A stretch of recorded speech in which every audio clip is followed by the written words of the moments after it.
evening, Solid Rock. Good evening. Are you happy to be in the house of the Lord this evening? Amen. I do hope that you are. It's good to have you here. I'm going to have Roger start us off this evening. He has something he'd like to share. All right. Good evening, everybody. I'm going to read you a little poem here. It was originally written by a Marine for Christmas. It's titled, "It was the night before Christmas. He lived all alone in a one-bedroom house made of plaster and stone. I had come down the chimney with presents to give and to see who in this home did live. I looked all about, a strange sight I did see, no tinsels, no presents, not even a tree. No stocking by the mantel, just boots filled with sand. On the wall hung a picture of far distant lands. With medals and badges, awards of all kinds, a sober thought came through my mind. For this house was different, it was dark and dreary. I found the home of a soldier, once I could see clearly. The soldier lies sleeping, silent and alone, curled up on the floor in this one-bedroom home. The face was so gentle, the room in such disorder. Not how I picture a United States soldier. Was this the hero of whom I just read, curled up on a poncho, the floor for a bed? I realized the families that I saw this night owed their lives to these soldiers who were willing to fight. Soon around the world, the children would play and grown-ups would celebrate a bright Christmas day. They all enjoyed freedom each month of the year because of the soldiers like the one lying here. I could help wonder how many lay alone on a cold Christmas Eve in a land far from home. The very thought brought a tear to my eye. I dropped to my knees and started to cry. The soldier awakened and I heard a rough voice. Santa, don't cry. This life is my choice. I fight for freedom. I don't ask for more. My life is my God, my country, my core. The soldier rolled over and drifted asleep. I could not continue it. I continued to weep. I kept watch for hours, so silent and still. We both shivered from the cold night's chill. I didn't want to leave in this cold, dark night, this guardian of honor, so willing to fight. When the soldier rolled over with a voice soft and pure, whispered, "Carry on, Santa. It's Christmas Day, all is secure." One look at my watch, and I knew he was right. Merry Christmas, my friend, and to all a good night.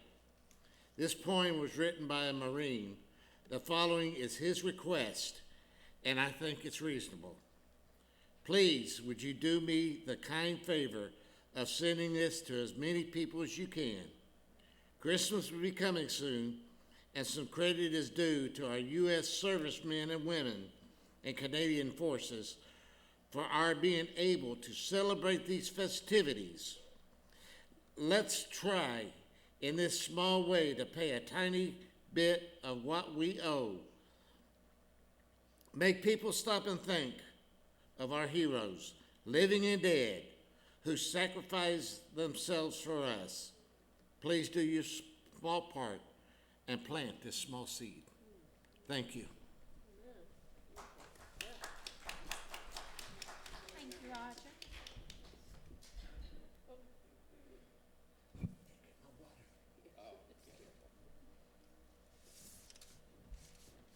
Would you stand to your feet, please, church?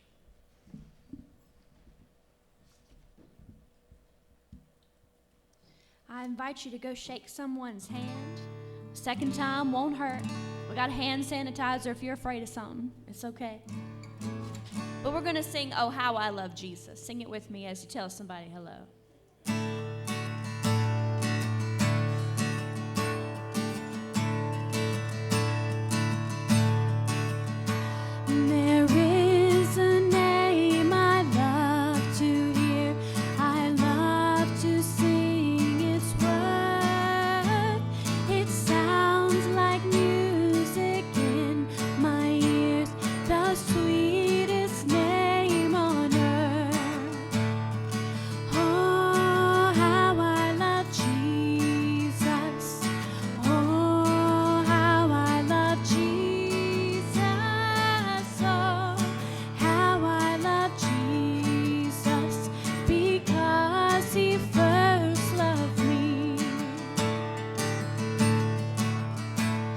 It tells me of a Savior's love who died to set me free.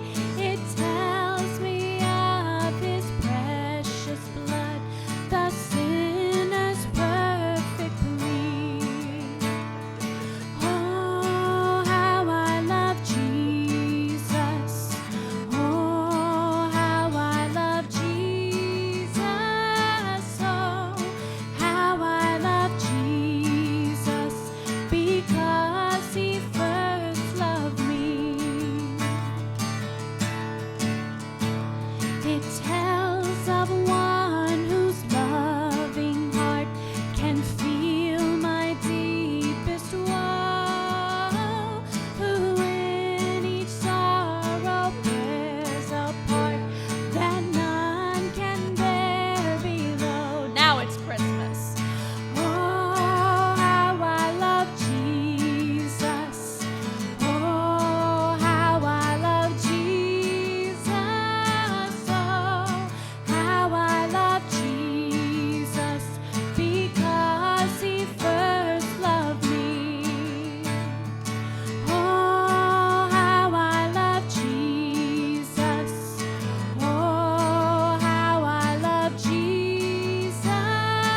Oh, how I love Jesus, because he first loved me.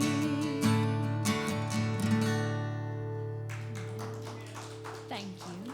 And for those watching or listening after the fact, the whole now it's Christmas, you just had to be here, okay? But no, the Christmas tree is lit up now. Now it's Christmas. Well, speaking of Christmas, I still have time to sing Christmas songs. And you're going to sing it with me, okay? Song 424 in your hymn books if you want to follow along. We've done this once this season, but it was a few weeks ago, so, you know, it's not so recent. Try to find a good key so I don't make y'all scratch the ceiling. Try to meet in the middle, key of D, okay? Song is called "Oh Come All Ye Faithful." You should be familiar with this one. Oh, come all ye faithful, joyful and triumphant. Oh, come ye to Bethlehem.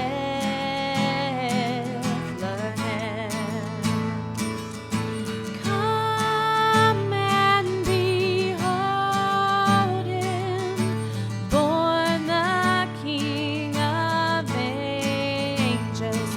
Oh, come, let us adore him. Oh, come, let us adore him. Oh, come, let us adore him, Christ the Lord. Sing verse 2 together. Sing, choirs of angels, sing in exaltation. Oh, sing all ye bright hosts of heaven above. Glory to God, all glory in the highest. Oh, come, let us adore him. Oh, come, let us adore him. Oh, come, let us adore him, Christ the Lord. Let's sing that last verse together. Yea, Lord, we greet thee, born this happy morning.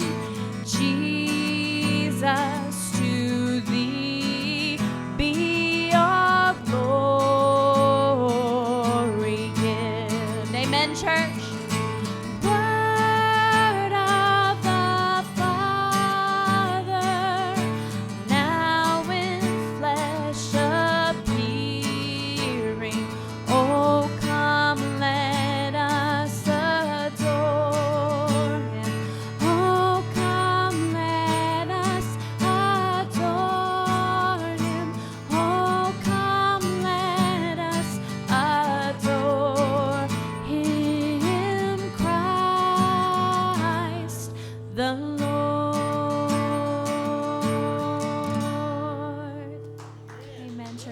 words to that one. Thank you for singing with me. You may be seated.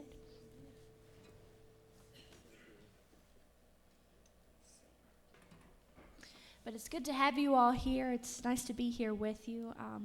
Just want to say Merry Christmas to you again while we can still say it. And that's not like a persecution thing. That's just everyone looking at you funny after the 25th. But, some people still celebrate Christmas well into January. So just accept it and say thank you. Okay? Just say thank you. But we've had a lot going on at Solid Rock in the last month, and lots to come after the new year. So stay with us. Get your bulletins. Stay informed. There's lots to participate in and lots to look forward to. I just thank the Lord for getting us through this year, and just letting us see so many great things happen. I appreciate those who participated in the Christmas concert, Christmas at Solid Rock this Sunday.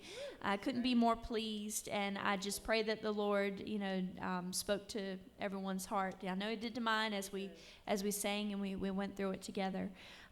Do we have any announcements that we need to share that I might not already say? Go ahead.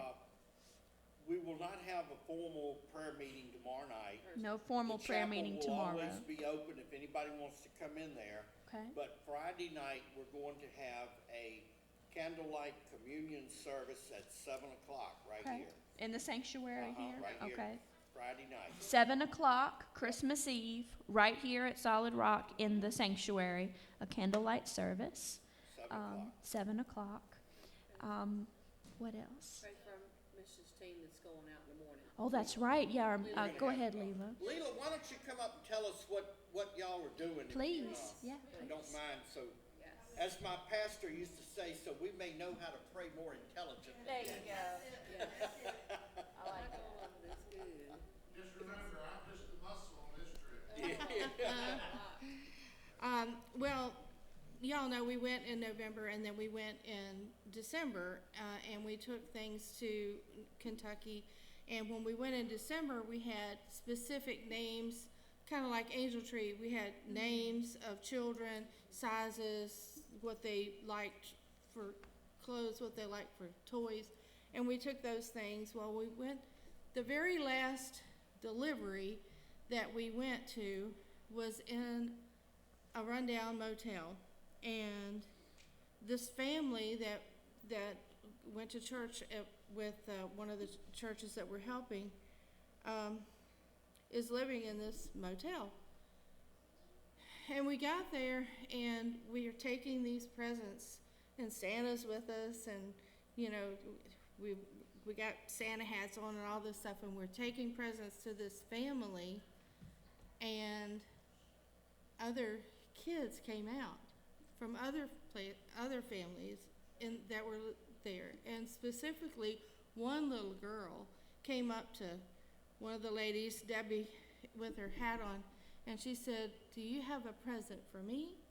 Yeah. And we didn't, because that was our last delivery. And she went and looked. We had a closed-in trailer that we were taking stuff out of, and she went and looked, and sure enough, there are no more presents in the trailer. We did have food. For whatever reason, God had put it on Dawn's heart to just pack up extra food boxes, and we had 9 or 10 food boxes that we put out in a breezeway, an arched breezeway at the motel, and we just said, if you want a box, come and get it. We don't know how many families live there. We don't know how many children. We don't know the ages of the children. So we've tried to do a kind of a sorting of packages. So we got bags of 0 to 3 years, 3 to 6 years, like that, and we're going to try to make it that way so the kids can pick out something out of the bags. Awesome. We have several bags. Another church is taking care of their clothing needs, so we're not taking clothes, but we are taking the gifts and food. And so pray that we'll reach as many people as possible, that the Lord will multiply what we've brought so that the children are able to pick things. And we also were given money to make this trip, so we're able to buy hot plates for each of the Oh, wow. families. And, They probably don't have like a stove or right, they anything. don't have a stove. They may have a microwave, but Yeah, that's not if you bad. understood the conditions there, Conditions are bad. you can't get the manager on the phone. We've tried, so that we could get an idea about the families. We get nothing. But God knows. That's right. And with you guys praying, I mean, we know that people are praying for this ministry and for this specific area, and that's why we got the donation that we did, and we get donations. Oh my goodness, y'all wouldn't believe. We can't believe, and we see it every day. Amen. We go we give out stuff, and we've got more than we had when we. It's like the feeding of the 5,000. That's right. Like That's right. round robin. It's for real. Is like that for real. Before we went in December, I sorted all of the baby clothes that we had. For an example, we had a tub, just a regular tub. I had sorted out 6 bags of baby clothes from 0 to 3, 3 to 6, like that, baby clothes. And all of the baby clothes that we had fit in that one tub. Well, we packed up everything, took it in December, the first trip. We packed up all the stuff this trip, and when we're done packing everything up, and we've been helping local families that have little kids and stuff like that. This is just the one example of baby stuff, up to 5 years old, baby stuff. When we left, packed everything out this morning, there's this tub and 8 full bags of baby clothes all around this tub. That's just God. Amen. And that's just an example of how God gives. Y'all have heard the story that Tina asked for a coat, and we didn't have a coat that size, and Dawn went and opened up her van, and her husband had accepted a donation the day before and had put it in her van, and guess what fell out? That coat that size that Tina needed. And that's the way God has been working. And how can you not give everything that you have, to do what needs to be done for these folks? I mean, God's just got his hand in this ministry, and pray that everything would be sufficient for the needs, that attitudes would be right, that it won't be chaotic distributing things and all that. Just pray for our safety and just guidance in all of the things that we're doing. Thank you so much. Thank you, Leila. Thank you. Amen. That's exciting. Yes. Yes, ma'am.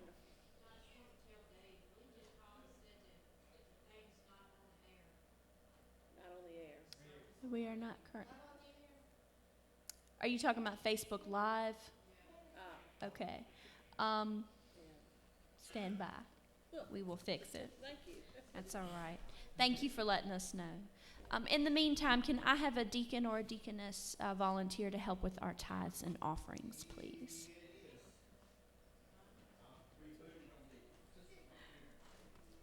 Thank you.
Amen.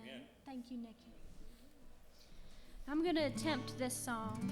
And if you know it, sing it with me. Everybody sings this at Christmas, and I have no idea why. I really don't. But it's a great song, so sing it anytime, really. But you'll see this on a lot of people's Christmas albums. The words, however, are wonderful. And see, we are all right. There you go.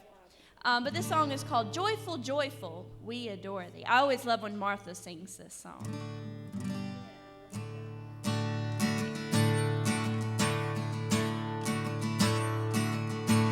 Joyful, joyful, we adore you, God of glory, Lord of love.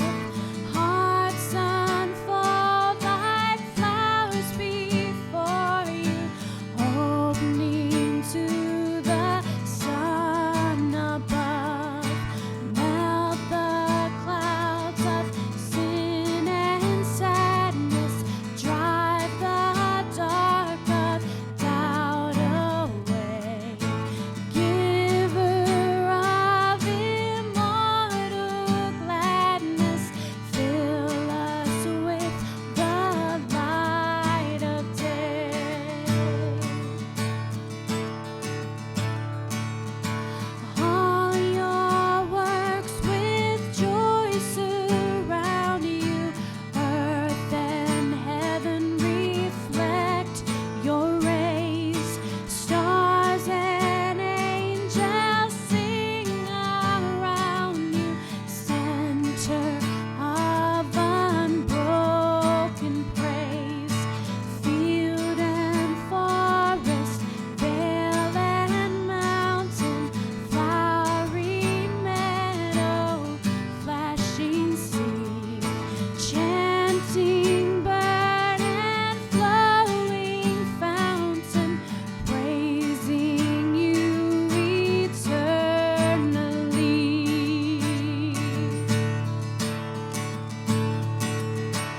Always giving and forgiving, ever blessing, ever blessed, wellspring of the joy of living, ocean depth of happy rest, loving Father, Christ our brother, let your light upon us shine.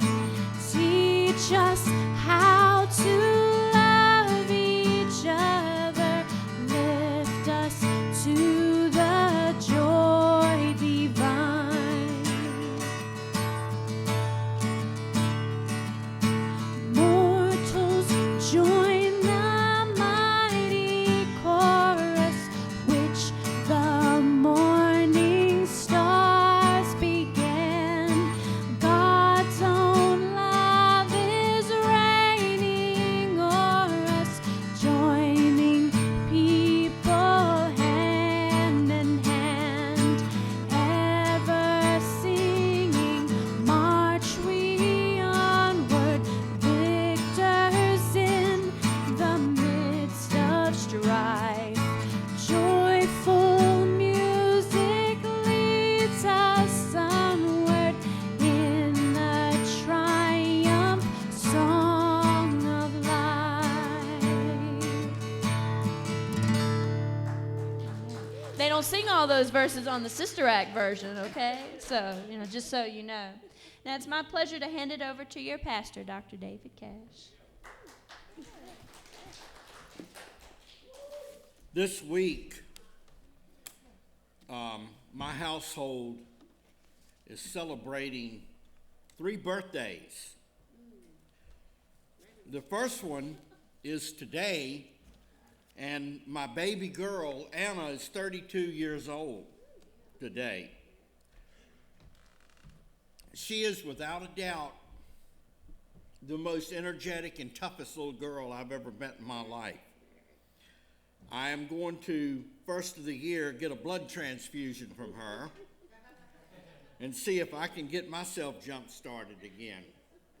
She runs a daycare all week, with 10 children. And then she wants to work the nursery at church. That's like carrying your work home with you. But she is an amazing young lady and an incredible singer and just absolutely full of life. Now, Saturday, which is Christmas Day, we celebrate Candy's birthday. She hates that because she's never had a birthday party. In 30-some, well, yeah, it was kind of halfway. In 30-some years. Her mother was in labor with her for 25 hours. And I heard over 350 different versions of the Little Drummer Boy being played over the system at the hospital. It was many a year before I could stand to listen to that again. Candy is one of the most intelligent young ladies I have ever met in my life, even if she was not my child. I do not know where she got that high IQ from because I had to struggle for everything that I'd learned. And she graduated high school at the age of 15. As a matter of fact, the elementary school that she was attending in Madison Heights said there was nothing more they could do for her, that she was grading the teacher's test without using the key. So she went from the 4th to the 7th grade the same year and still made straight A's. She is a gifted worship leader. She knows exactly what to do to bring the right atmosphere into the worship service, and that is a unique gift that I've never met anybody that can do what she does. I really, really haven't. And I am just really proud to have her as my daughter. However, they would not have had those qualities had it not been for their mother. And today is a really huge milestone for Donna, and I don't think she cares if I tell it. She turned 60 years old today. How about that? And she is an absolutely amazing woman. She raised 5 kids and was married to me for 36 years. And all along, she had been walking around with a hole in her heart the size that you could put your thumb in. The doctor was floored when he did her bypass surgery, how she could have lived this long. And he told me they're not supposed to live as long as your wife did. He said, it's a miracle. And he said, I'm glad we found it. She pastors the church with me. There is no way that a woman can ever state that I was alone with them counseling in a room, because she is with me 24 hours a day, and she is a trained counselor for the matters of women as well. And she handles, matter of fact, she screens my phone calls. And she serves right by my side in this church. She is a gifted singer, an administrator, and 2 of her grandchildren refer to her as a regular grandma. Because what it was their mom said, they were talking about grandma, and they said, well, which of the grandmas are you talking about? They said, regular grandma. So if you want to know what a regular grandma looks like, there you have it. She has an earned doctorate, an actual earned doctorate. And most of all, she is the very best friend I have ever had. And we have been best friends for a very, very long time. She has stood by me through the best of times and even the worst of times, like that book talks about. And she's always stood by me. I could tell her tonight, we're going to Pakistan tomorrow, and she'd have her bags packed without asking me any questions, except why can't we go to Harlan instead? That has become her favorite place to vacation. She's tough. That's like vacationing in Beirut, Lebanon or something, you know. I mean, you got to be bad to do that, you know, and she's something else. Donna's got a unique quality about her. She loves everyone. She has no enemies. We were in the mall a few years ago, and there were a couple of pastors walking toward us that could not stand the sight of me. Soon as they saw her, "Oh, Sister Donna, how are you?" and gave her a big hug. And then one of them looked over at me and growled at me, and they kept walking. But she has no enemies. Everybody loves Donna. Donna's always believed in giving everybody a second chance. Most importantly, she keeps me calm. It's probably well known I have a terrible temper. You got to push buttons long and hard, but once that last button is pushed, you better look out. She is the buffer between me and killing y'all. Not y'all, but never mind. I won't elaborate since we're on the air right now, and the FBI probably knocking on the door tonight, won't know who I'm going to kill, you know. Anyway, she does keep me calm, and all joking aside. King Lemuel, in Proverbs chapter 31, he knew the value of a good woman. And he asked this question: who can find a virtuous woman? Some versions say, who can find a woman of noble character? And I even though she's my wife and I'm prejudiced as I can be, I'm going to tell you, if you want to see what a virtuous woman looks like, there she sits. She is, and y'all know that, and she knows that too, but she's being humble. Okay. He said, who can find a virtuous woman? It was rare then, and it's rare now. And a lot of the young ladies that are out there searching for their identity, and often they try to find their identity with some low-down, trashy man that doesn't have a job, has a criminal record 20 feet long, and promises to leave her at the drop of a hat. A lot of young women are involved in this now. They need to hear this. They need to talk to these older women. No offense. And virtuous women and women that walk with the Lord, and ask them how they should live their lives. King Lemuel knew that it was a rare thing then, and it's a rare thing now. It said, for her price is far above rubies. Men, if you are married to a virtuous woman, you need to thank God every day for her and treat her like a treasure. I have seen men that were married to virtuous women, and they took it for granted. And that is one of the saddest things indeed.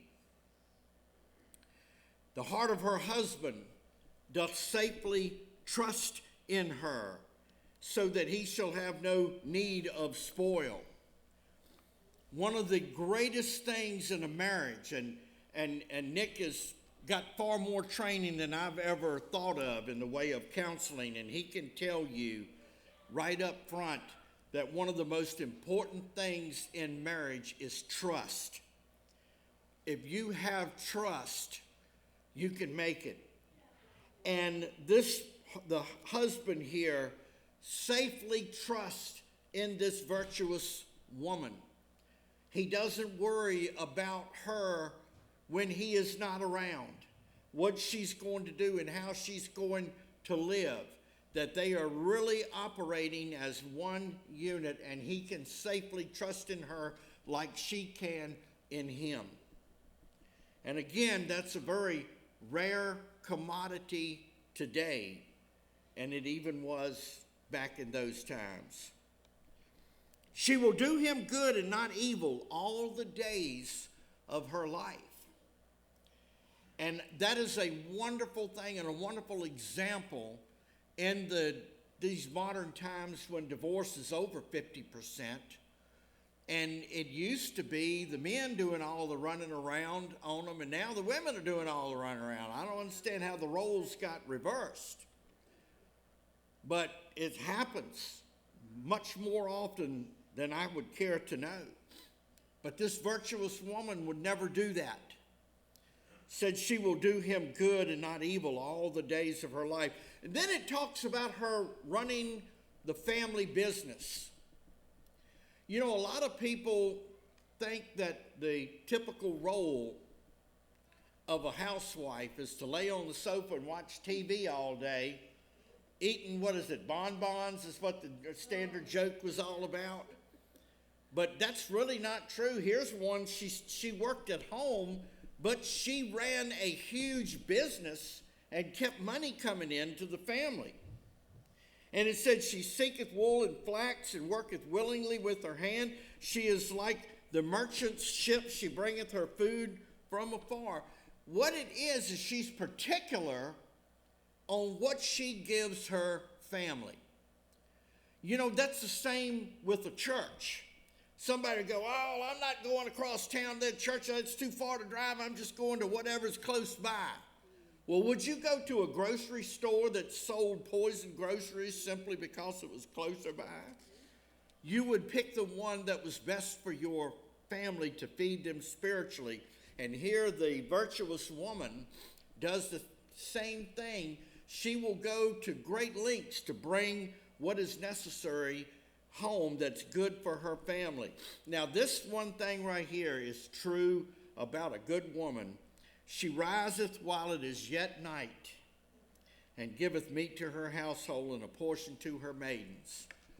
How many husbands have seen their wives get up all night checking on the kids? Here's how we do it. Oh, leave them alone. They'll be all right in the morning. They ain't going nowhere. Just leave them alone. Go on, come on back to bed, honey. No, I heard one of them crying down the hall. Oh, they'll get over it. Just leave them alone. That's typical male voice coming from the bedroom. But here this woman, you know, they often say that the last good night's sleep that a woman has is the night her first child is born. That's true.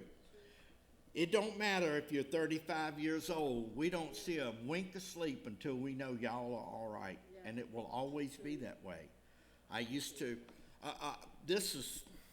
I'll tell this as an aside. My mother was a virtuous woman. She was one of the godliest, finest women I ever met.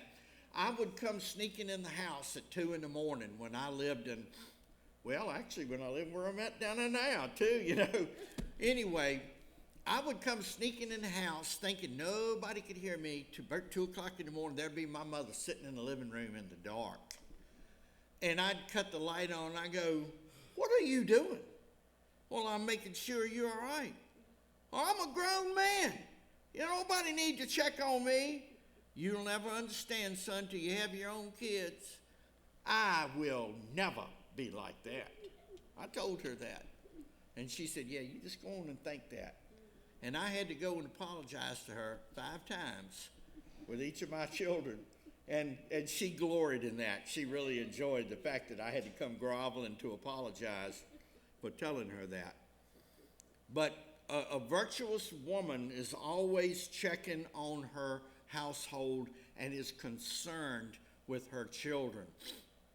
And she's always been that way. And although the baby of the family is 32 years old, she makes sure, she checks up on them, makes sure they're fine, and still treats them as if they're little.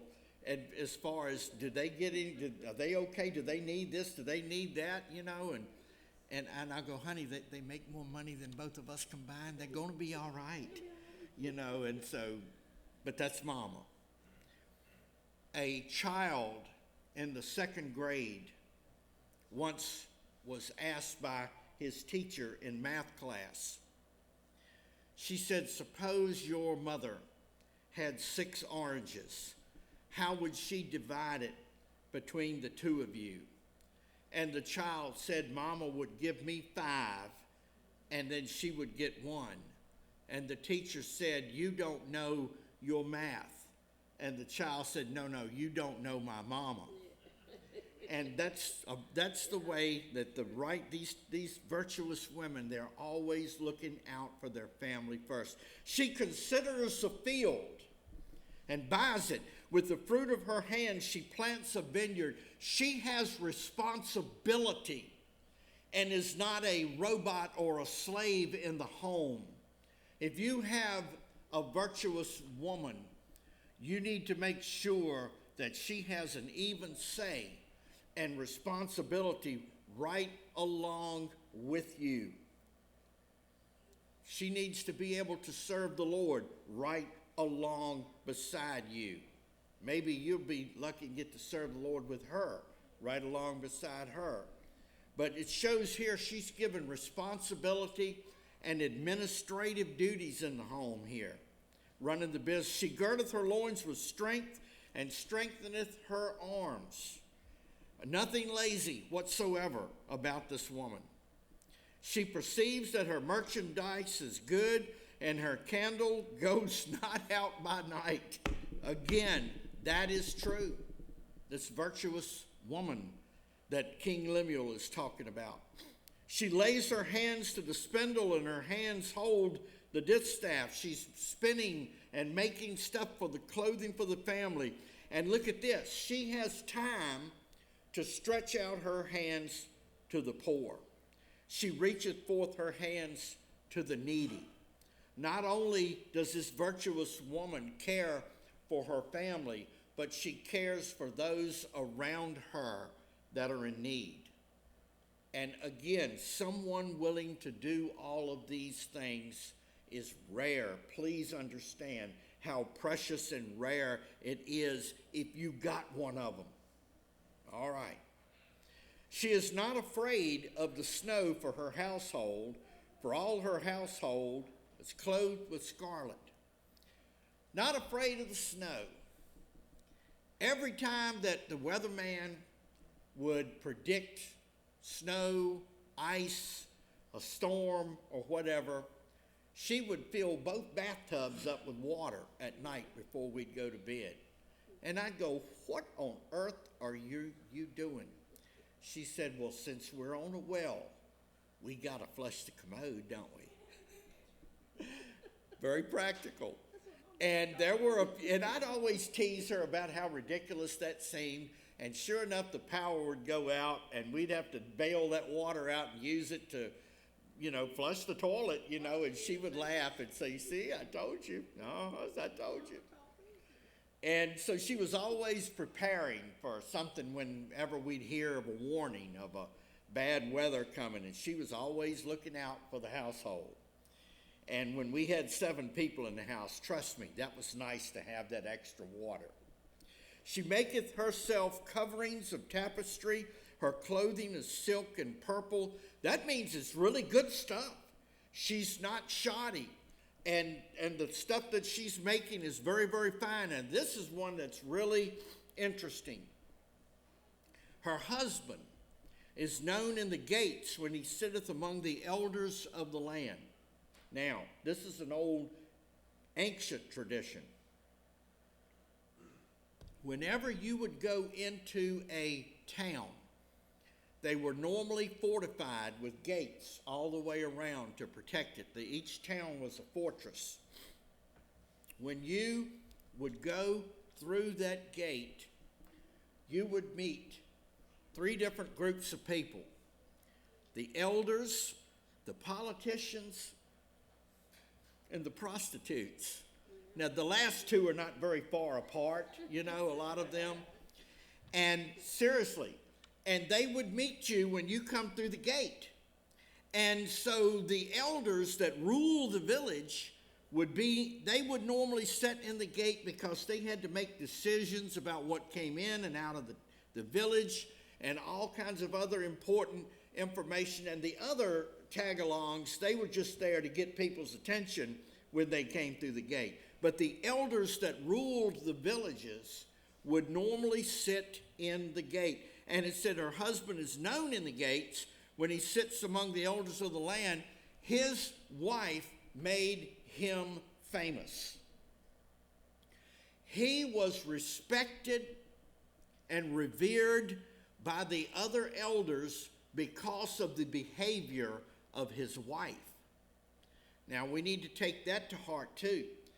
Women have a great responsibility when it comes to that. It's a great responsibility because my mother always told me this. She said, son, you have to understand why God put so much on the women in the Old Testament. She said they were the hub of the family. And if mama went bad, the whole family went bad. And that's actually true even today. Everything centers around mom. It really does. Even though dad is the head of the home and the leader of the home, mom is like the moral compass of the home. And I've seen that all of my life. And I've seen moms have to try to hold everything together when everything else was falling apart, and they were able to do that. And so her behavior, the way she conducted herself, reflected on her husband. Now, I know it's vice versa too. I understand that. But they're focusing on the woman here. And so what she does, how she acts, had a great effect on the respect that her husband received. She maketh fine linen and selleth it, and delivereth girdles to the merchant. And it said, strength and honor are her clothing, and she shall rejoice in time to come. Ladies that are watching by TV and Facebook and sitting in here, and you're trying to live the virtuous life, do not despair when it don't look like that you're getting much praise or thanks for it. But it said you will rejoice in time to come. Payday will come when you see your daughter serving God. That's payday right there. That's all the pay I would ever ask for, is to see my children serving God. And I think that's about the most wonderful thing that could possibly be. And so you will rejoice in time to come. She openeth her mouth with wisdom, and in her tongue is the law of kindness. And that is really the truth with Donna. If you'll listen closely over me running my mouth and hollering and going on in the car, she has that real small voice that she'll talk. And then sometimes she'll lean in and go, let me finish. Because I'm jumping the gun, finishing her sentence, going to conclusions, and she hadn't got halfway. She said, let me finish. And I said, go ahead, baby, and finish. And it was nothing to what I thought it was when she gets done talking. And it said in her tongue is the law of kindness, and she's always trying to speak kindly about other people. She really is. And if she says you ain't no count, buddy, it's over for you. It's over for you. You might as well start digging. Now, she looketh well to the ways of her household, and eateth not the bread of idleness. Virtuous women that care about their home and their family do not get much of a break. Now, that's a fact. That's a fact. But her children rise up and call her blessed or blessed. Her husband also, and he praiseth her. And do I ever? I do, honey. I do. And it says, many daughters have done virtuously, but thou excellest them all. Favor is deceitful, and beauty is vain. But a woman that feareth the Lord, she shall be praised. That's beauty.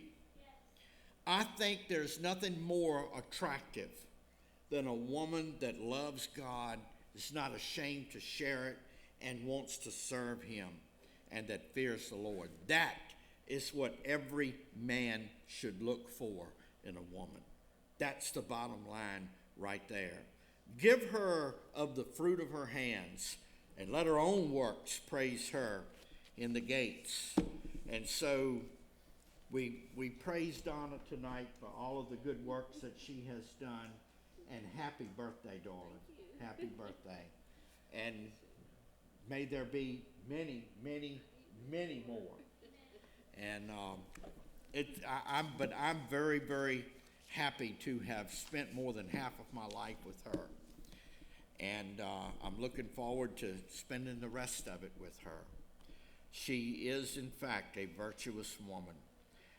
She is the same way at home in private than she is here. She's the same all the time. What is that comedian? What you see is what you get. Well, that's it. That's it right there. And I thank God that he gave me her or me to her. I don't know which one he aimed for when he did this, but I'm glad he did that.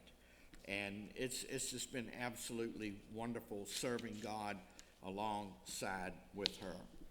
And it just gets better all the time. And so let me just say this, ladies, try your best to live the life of a virtuous woman. There are many of you in here that are, and we praise all of you for that. And even though some of you are single women, that don't mean anything. You can still be a virtuous woman, one that is worthy of praise. You're not defined by your husband, and you are defined by your relationship with God. That's the bottom line. And so we praise all the ladies in this church who are trying to serve and live for the Lord like they are. We appreciate it so very much, because you are literally the backbone of the church. Most of the workers in every church that I've ever been in are about 75% women. They are. And I know of several churches that would not exist if the women got up and left. There would be nobody to hit a lick at nothing. And it's not discounting the men at all, but I'm saying that that's just what God has gifted them with, the abilities to do the things like that. And I am grateful for these ladies that fear the Lord and want to serve him. Well, again, we're going to have a song of invitation. If anybody has a need to come and pray, I want you to please come Friday night if you can to our candlelight communion service. We won't hold you very long, but that's a very sacred event every year here. And come with praising the Lord and worshiping on your heart when you come. Let's stand, and we'll let you go in a minute, but if anybody has a need to come down, we invite